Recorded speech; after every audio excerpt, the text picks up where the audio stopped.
Well, good morning, everybody. How are we all doing today? I see people are starting to sign in to YouTube and starting to start streaming. Also, I see people are starting to say hello in the chat. So, everyone else, do please feel free to say hi. Say hi to me, say hi to each other. And I will press that button to ignore incoming phone calls that I can't deal with while I'm in the middle of a lecture. Okay, so people are starting to answer a question that I've asked in Top Hat, which is fantastic. This is not a technical question. This is just another one of these kinds of administrative questions. It'd be interesting for me to know where people are watching this lecture from, whether that's the engineering building, the library, etc. In particular, it'll be very interesting to see how things compare between February the 11th and March the 11th. So yeah, questions coming in. There's a question in the top app, but that's more assignment-y, so I'll leave that one for now. So as people are signing in, we've got smaller numbers today. That's kind of interesting. Is there like a midterm that's happening or something after this class, perhaps? I don't know if people want to say in the chat if they are aware of any reason why we would have fewer people than usual. Then yeah, there is indeed a physics midterm, hey? Oh well, these things do happen. Well, fortunately, this lecture is being recorded, and so it will be available for people to watch after the fact. So I'm going to go ahead and close this one, and then take a look at the responses. And we apparently have nobody in the engineering building today, or in CSF, but there are a few folks in the library, on campus, etc. Okay, well, that is very interesting to note. All right. Yes, so we have in the chat, good luck, everyone, if you're doing that midterm today. And yes, hopefully that will go very well for everybody. I hope you've noticed something that I've discussed with a couple of people who came to office hours, that the Engineering 1020 midterms are a bit different from other courses. So much like the assignments that we do in 1020 are closer to writing assignments than they are to like a math assignment where you have to get an answer at the end. Similarly, our midterms are also a bit different, and the final exam will be a bit different, much more of an emphasis on kind of producing something that can solve problems rather than on you directly solving problems. And so something that I'd really encourage you to do for 1020 in particular, it's a little bit applicable for everything, but for programming in particular, don't worry very much about studying, worry more about practicing. The more code you write, the more opportunity you have to solve problems in Python, the better prepared you will be. You shouldn't find yourself needing to do a lot of like last minute reading slides and reviewing things. What you really want to be doing is doing a lot of practice, writing lots of code. And then along the way, you may discover some things of, I forget what this is called, or what's the point of this thing? And you may have to go back and look up a couple of things and reference some of the slides and lecture materials. But you shouldn't need to do a lot of studying before an Engineering 1020 exam. So that, I mean, in an ideal world, you wouldn't be doing a lot of last minute studying for any of the exams because you're just kind of constantly on top, tip-top shape, ready to go, ready for an exam at any given moment. That may not always be the case, but for programming in particular, you shouldn't need to do a lot of studying. Okay, so let us... Okay, there we go. Let's start talking about something else. Let's start talking about objects and methods. So the last time we were talking together, we were talking about modules. And let's see, with modules, let me ask you a little review question and see what we think of this. So when we have this file, foo.py, and then we import that file in a Python script. So we import foo, and then we call print, and we pass it the value of foo of 1020. What's going to happen when we run this script that imports this module? While you're doing that, someone had a question. Is there any lecture range for midterm 2? Yes. So midterm 2, I think, will go up to whatever we talk about today. So I think on Monday we'll have a lecture, but it won't introduce any new material that you're responsible for on midterm 2. There's a question, do we have any other practice midterms for midterm 2 from previous years? I think that I have posted the previous midterms that I have, including midterm 2s, but I will go back and double check. I should also note, while people are answering this question, that there are a few outstanding emails that I still have in 1020, and so I will be responding to those as soon as I can, but it won't be right after this lecture. Then there's another lecture, and then there's a meeting, and then I'm interviewing students for a co-op position. Well, at some point I'll hopefully be able to respond to those emails. Probably not by end of business today, though, unfortunately. But yes, so if you've sent me an email and I haven't responded, then it is in fact still in a list of things to reply to. Let's see. If you have a question about assignment 1 and about how your code didn't exactly conform to the specification, I've addressed that in the last lecture, and I think the lecture before that, maybe the one before that as well. So do check out what I said there about those things in the interim. All right, so we've got some answers that are coming in. I'm going to close this one out in just a little bit. So let's close this in maybe 5, 4, 3, 2, 1, and close. All right, so let's have a look at people's responses. Okay, so a couple of people thought that maybe there was a syntax error. I don't really see a syntax error here. Somebody thought that Python doesn't have a module called foo. Well, Python standard library may not, but if we've written a file called foo.py, then when we try to import from something in the same directory or in the same folder, depending on the terminology you like to use, which depends on the platform that you're kind of most used to, then we will indeed find foo.py.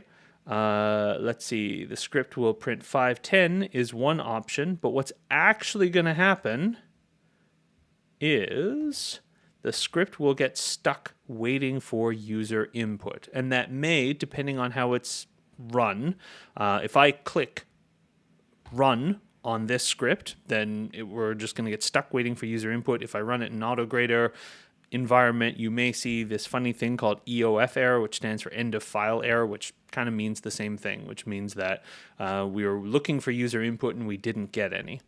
So the reason that happens, so when we import foo.py, we define this function foo, we define this function bar, but then inside the definition of this module, we have these additional statements. So test foo is equal to foo of int input foo. So we are calling the input function, and if there's nobody sitting there waiting to type input, then it's going to get stuck waiting for that user input, which means this script will get stuck at import foo and not get to this line where we try to actually call the foo function and print the result of it.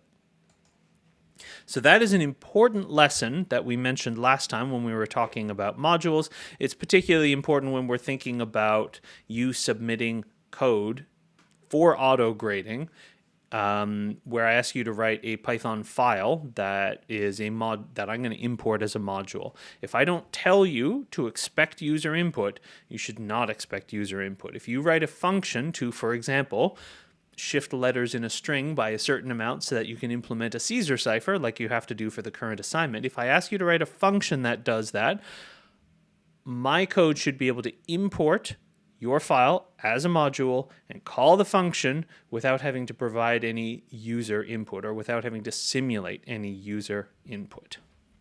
Okay, so that's some important stuff to kind of remind us of. And then also, remember that we learned about this new function called dir. And dir tells us what names are defined inside of a module that we import. Or, I said, in other things that we'll take a look at later. So if you import a module called example, and then you pass that module, to the dir function, then it will tell you, hey, the example module defines this function and this function and this variable. It'll just give you all the names defined in that module. But we can also use dir with other things, and I'll show those to you later. But guess what? Later is now. The future has arrived. So today, we will look at some other things we can do with dir, specifically how we can use dir to inspect objects that have methods. So we can use dir with other stuff too. So if you pass the string hello to dir, what are you going to see? In fact, why don't you do that right now? Why don't you pop open a Python interpreter really, really quickly, and then type dir of hello, where hello is a string. Single quotes, double quotes, doesn't really matter. Triple quotes. So while you're doing, okay, so you're doing that, and then somebody type in the chat, what is it that you see? So that Python interpreter could be Thonny on your computer, it could be REPL.it.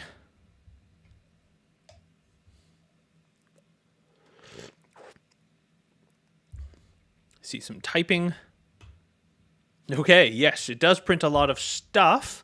Examples of the kind of stuff that it prints is, so it prints a list of strings if we want to get a little bit more specific. So when you say, what is the kind of directory listing of the string hello, I've passed in a value which is of type string, it lists a whole bunch of strings that include things like is upper, join, ljust, lower, replace, split, etc.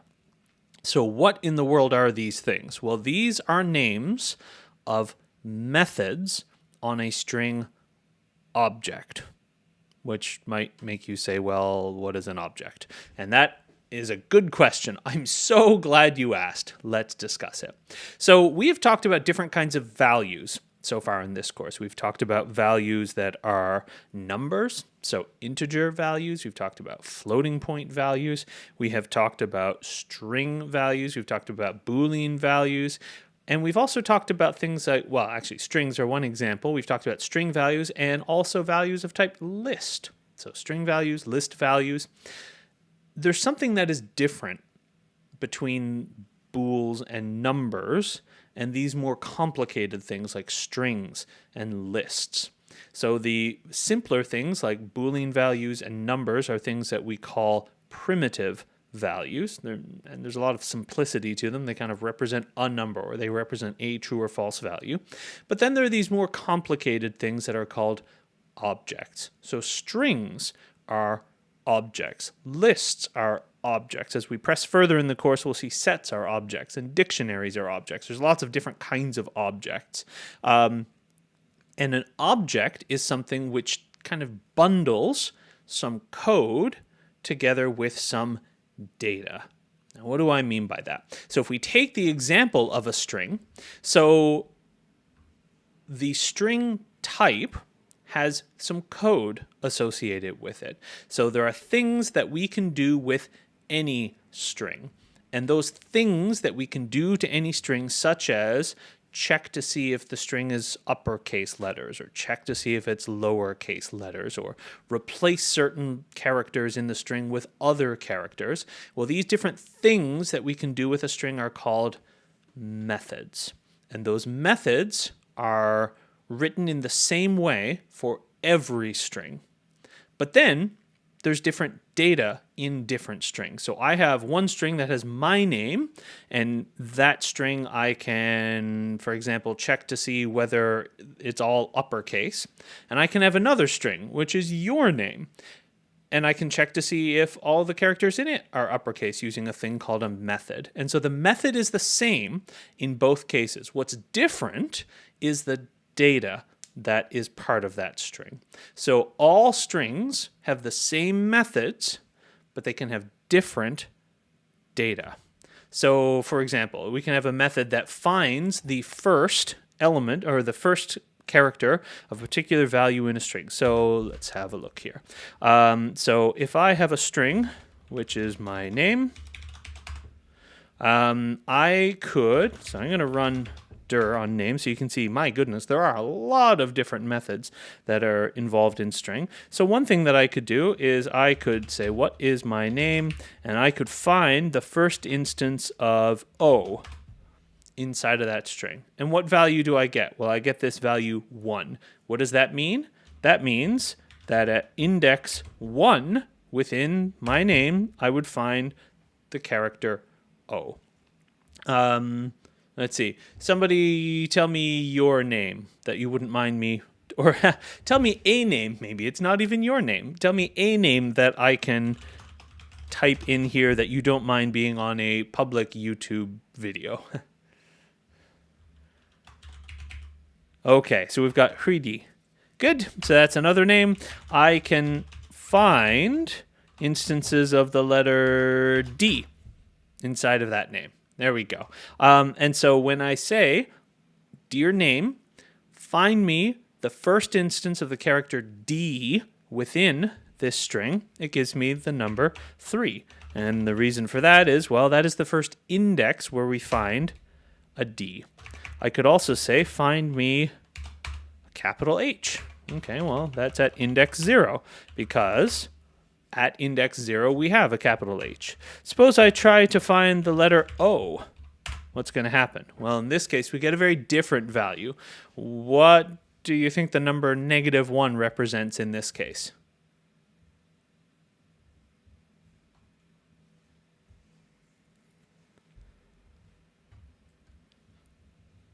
What does the number -1 represent when we try to find the letter O in the name Hridi? Hridi? Hridi? I don't know. I'm supposed to roll my R a little bit there. I'm not sure. Right. It means that it is not contained in the string.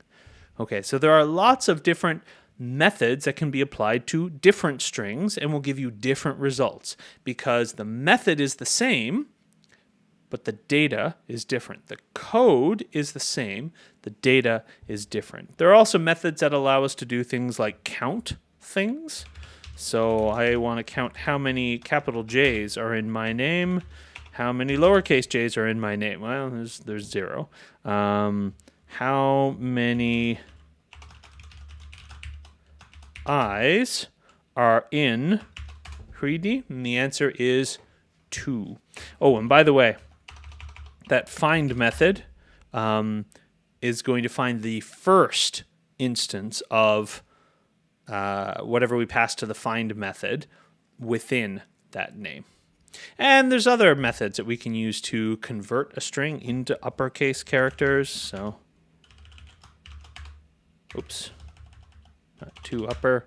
There we go. Name.upper will convert the name into an uppercase string, etc. So we have code and we also have data. So the code refers to, or the method, a method is a name for some code that is attached to every string object, whereas the data are the specific characters that are contained in this string versus that string versus some other string. Okay. Let's see. Someone asked, isn't -1 means first from last in index? Yes, so if we were indexing like this, then we could use -1 to find the last character. However, the find method, when you look up the documentation, the specification for the find method, it says that it will return a non-negative value for a character that it finds, or it'll return -1 when it doesn't find that character. Okay, so an object is a thing that bundles some code together with some data, and a string is an example of that, or a list is also another example of that. If we have a list, well, we can look at names contained in the list. And as we said before, we're going to kind of ignore anything that has 2 underscores for the most part because we don't need to get into that in an introductory level course. But there are things like append and clear and insert, and these things are things that we could use. So if I call l.clear, you'll see that suddenly the list L doesn't have any values in it anymore. So what is a method? Well, a method is an awful lot like a function. So if I were to call a function, well, I could just type the name of the function and then parentheses, and within the parentheses we have whatever arguments we're going to pass to the function. A method is like a function, but it pertains to a specific object. So in this case, if I have a list that contains a bunch of temperatures. Sorry, I can put Thani away there. If I have a list that contains a bunch of temperatures, or if I have a name, in this case the instructor's name, that's stored in a variable, when I call a method like count on instructor name, then I'm referring to the number of instances of JO within this string. So not within that string or that string, not in your name or somebody else's name, but in my name. And so the usage of the name of the object dot, that means that we're calling a method on this object. So we can say that we call functions, but we say that we call methods on specific objects. So a method knows, because we have used the object and a dot operator, we've specified which object we're calling that method with respect to.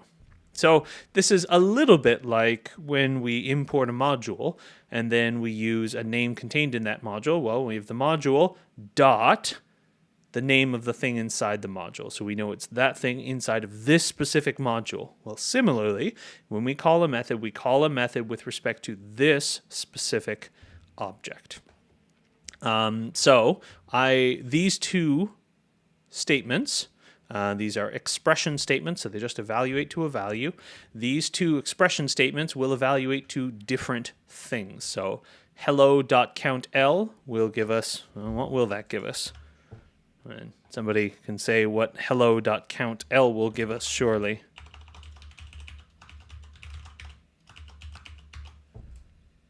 No, nobody wants to stay in the chat. Boy, we're a really small and quiet group today, aren't we? All right. Okay, somebody did. Good. So hello.countL gives us 2, whereas if I say, listen, Lionel, Ligon likes leprechauns, but Lisa loves lions, and I count the L's in there, well, I'm going to get 5. And if I look for uppercase L's, I'm going to get 4. So lots of L's in there. So it's the same code applied to a different object. So let's see. Somebody says, are methods like functions associated with a certain object? Yes, exactly like that. So here's something that I'll just introduce you to very quickly. And so there are lots of kinds of objects in this world besides strings and lists. And one example is something that we'll get a bit more into next week, which is objects related to plotting things. So when we want to draw pictures in programming languages, we often have to use some kind of API, application programming interface, that refers not to functions, but very often to objects, and we have to call methods on those objects. So here's a quick example. So if let me bring up Thani is still up. Fantastic. So I'll show you this first so you can see the whole thing in the slide, and then we'll bring up Thani again. So here I have a Python file that has a bunch of syntax, that some of which we've seen before and some of which is new. So import matplotlib.pyplot as plot. That's syntax that we've seen before. So when we talked about how to import modules, we've seen that we can import a module, or if we have a module that's contained within a module, we can import some module dot another module. And when we do that, if we don't want to use this really long name, matplotlib.pyplot, all the time, that sounds really long. And programmers, remember, we're lazy. Lazy in a good way, but still lazy. So I'm going to rename that. I'm going to call that just plot, PLT. And that's a pretty common way to use this module, this package called matplotlib, which is all about drawing plots, graphs, etc., and gives you lots of power to do that. So we've seen this kind of syntax before. And now, next, I am going to call this is a function inside of the pyplot module. It's called figure. It creates a new figure, and then that returns a value, which is a figure object. So if I want to, I can then call methods on that figure object. One example of a method that exists on a figure object is a method called show. So this says we're creating a figure, we're going to add a bunch of stuff to it, and now we want to show that figure, display the figure. So it'll actually open up a little pop-up window that shows the figure and whatever stuff we're plotting inside of it. So that's one step. And then I say, let's create some axes to plot things on. So X, Y axes to plot something on. And look, these axes have a method called setTitle. So I can put a title on our axes because every graph ought to have labels. It ought to have a title, and it ought to have an x-axis label and a y-axis label. Now here I've just defined some different values, some values of an independent variable, value of a dependent variable, and we're going to graph these by using the plot method on an axes object. So we can say on these axes that I've already given a title to, and that in a minute I'm going to give labels to, I want to plot something on this set of XY axes. And so we plot the dependent variable versus the independent variable. And then it has other methods, things like set X label, set Y label, and then finally I call show. And when I do that, it takes just a minute. All right. Of course, this is working all perfectly just before we started the lecture. And now I have to force quit Matplotlib. Yeah, sorry.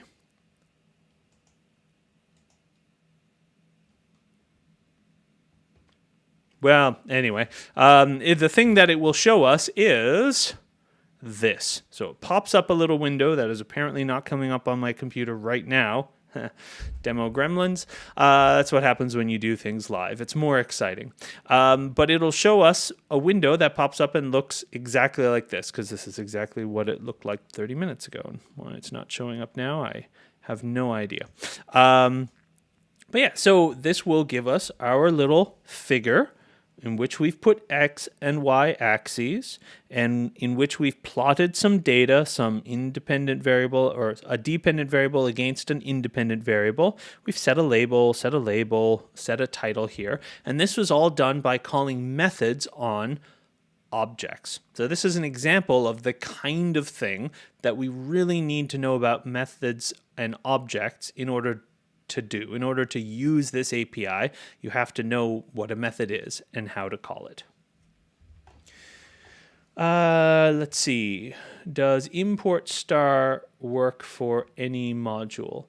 So you can't import all the modules because it's kind of hard to say what all the modules are. There's lots of modules in different direct places and stuff, or at least we wouldn't. But you can say from something import star, which means make all the names inside that module available for my use. Someone is asking, what does plot.figure mean? So the figure function, and notice we can't, it kind of looks a lot like calling a method, doesn't it? But plot here is a module. And so calling the figure function from the plot module, that creates a new object. And that object represents a figure to which we can add things like axes. Okay, so that's an example of the kind of thing that you'll see, and this is sort of where we are going. Oh, and I should show you that the title did actually come up, so this is a proper figure. If you have a figure that didn't have a title or labels or something, well, you'd probably be marked down in a lab report.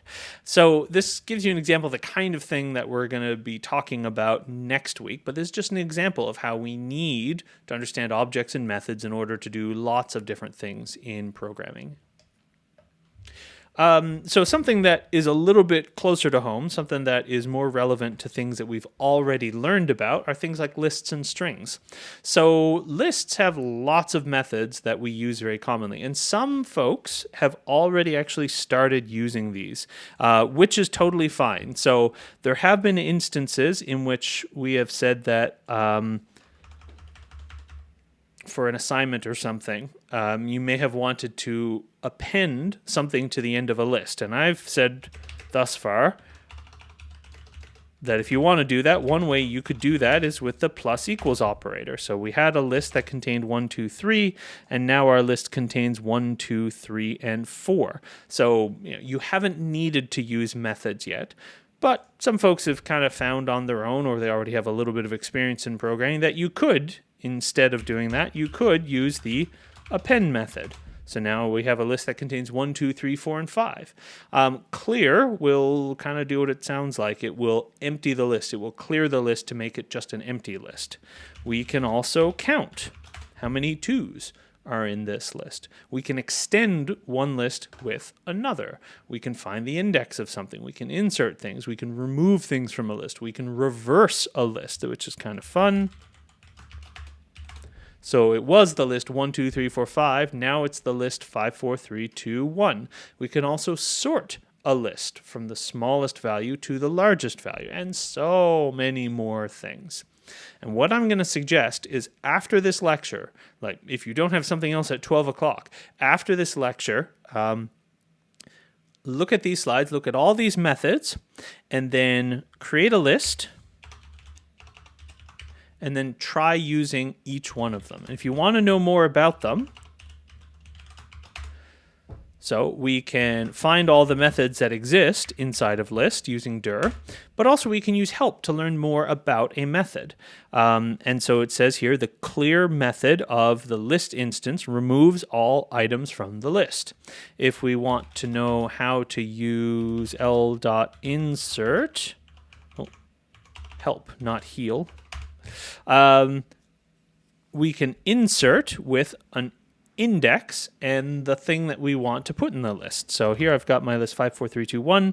Let's say that I want to insert at location 2 the value 9. There we go. So now we have a list which is 5, 4, 9, 3, 2, 1. And so these are a bunch of different methods that you can take and you can play with, and I would suggest that it would be a really good idea to play with them, write something that uses them, etc. Similarly on string, there's so many methods on strings. We can capitalize things, we can count things, we can check, does this string end with this particular substring? We can find characters or indeed strings within a string. We can check, is something alphanumeric or is something a decimal number? Is it a valid identifier? So this is one way to check when I ask you what's a valid identifier and what's not. If I said hello dot let me bring Thani up. Hello dot is identifier. That'll tell us, yes, hello is a valid identifier. Too cool for school is not a valid identifier. So we can use that method to check the name or the value inside this string. Could this be a valid Python identifier? We can check, is something printable? Is it in title case? Is it all uppercase?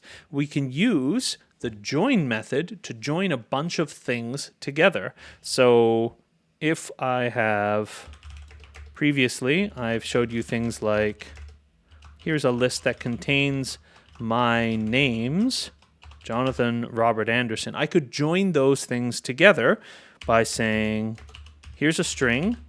Let's join those names with this string. What does that mean? Well, that's going to give me a string which is Jonathan and Robert and Anderson. The opposite of that is split. So if I have my name, Jonathan, Robert, Anderson, and I call the split method, well, that will split my name into 3 because it'll find all the places where there are white space, where there are spaces or tabs or things like that, and break it into a list of smaller strings and a ton more. Oh, sorry. Couldn't see Thani there.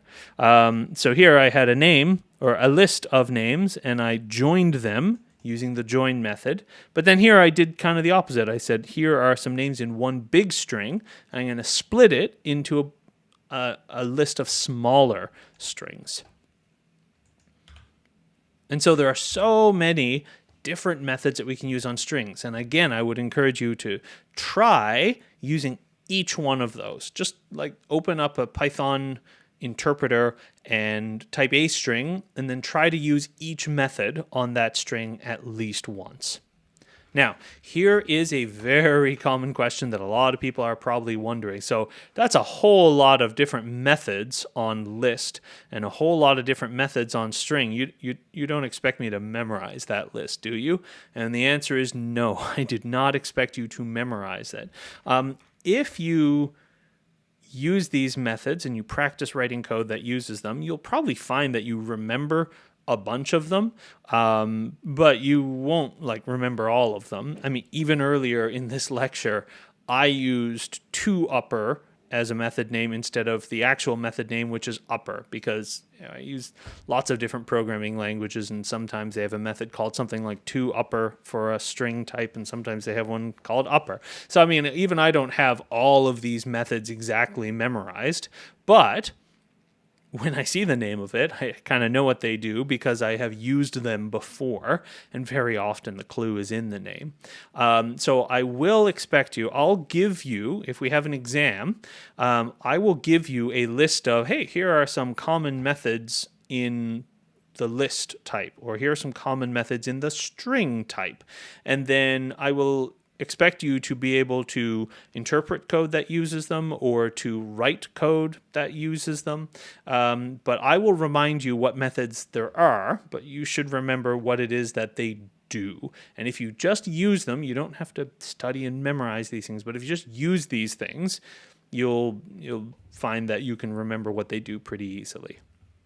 And in an assignment or in your project, which you'll start hearing more about soon as we clue up the labs, there's an opportunity there for you to practice using whatever methods you find to be helpful. All right, so let me ask you... Oh, this is something that I meant to ask you via Top Hat, but I sort of did by the chat, but that's okay. We can do this anyway.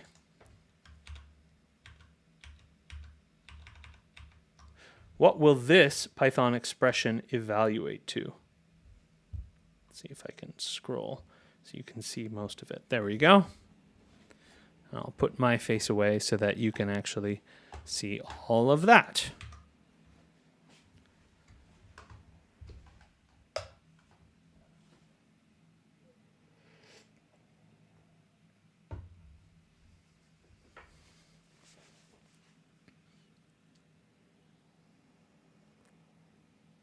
Answers coming in now.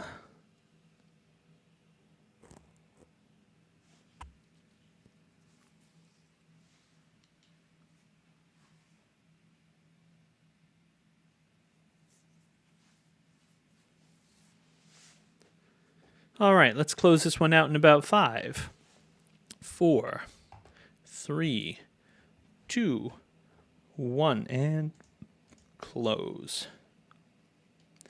All right, let's take a look at those responses, and indeed, most people had very much the right answer, which is that the answer here is 4.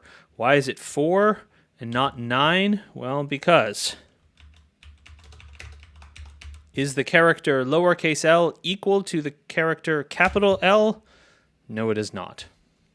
So that is an important distinction. Good. And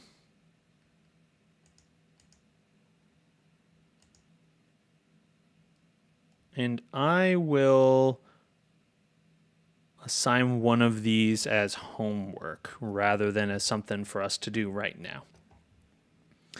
All right, so that's a little bit shorter than usual, but yeah, that's okay. It's a bit quieter, perhaps slightly less interactivity on account of that physics midterm, I guess. But so those are objects and methods and some of the common methods in list and string. Those are things that we're going to be using quite a bit of as we continue to move forward in the course. So that's it for today. So I guess we can sign off a little bit early. Someone says, when do those get posted, the assigned questions? For example, if I missed a question. So I will try to post the questions that I just asked, plus this extra homework question now, and ask you to submit that answer by Monday morning. And if there are any before today's that I have just forgotten to post and you missed a lecture or something, then you can send me an email and I will give those to you over Top Hat that way. So I guess that can be it for now. So I hope you have a lovely rest of the day. And for anybody who is writing that physics midterm, good luck.